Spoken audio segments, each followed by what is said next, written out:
I really feel that the policeman should have been fired. CBS 2's Suzanne Le Mignot is here now with Mason's story. Suzanne? Curtis Mason Jr. says a jury award has only given him partial closure because the officers are still working. This is something that needs to be addressed, and the police should be fired. It's an epidemic, and they are getting away with it, and it needs to stop. Curtis Mason Jr. filed a lawsuit against the city of Chicago in 2007. Mason Jr. alleged the injuries you see here were caused by Chicago police. The police officer had to justify why they would be allowed to use the type of force it would take to fracture a man's skull.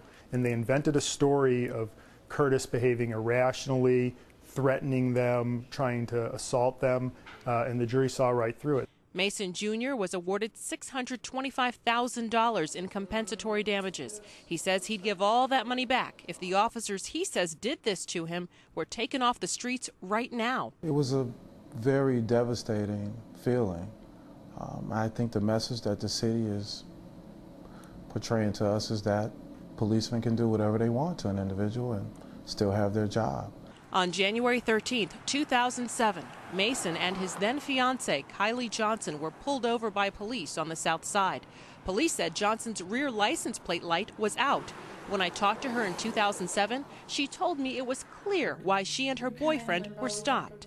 The reason why he was pulled over is because he's African American and I'm white.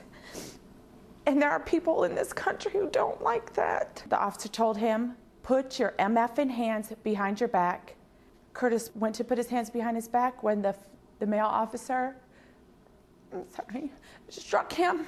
During the beating, Mason Jr. says he was kicked in the eye, creating an orbital fracture. He needed a 2-hour operation to fix a quarter-size hole under his left eye. The Chicago Police Department did not discipline the officers.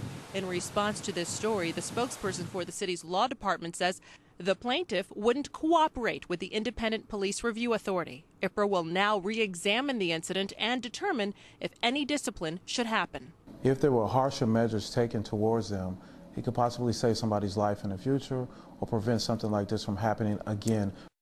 Well, one of Mason Jr.'s attorneys says the only way to get justice in this case was with a jury, adding the city had access to the same information during the trial as they do right now, so he and his client welcome any investigation involving the officers.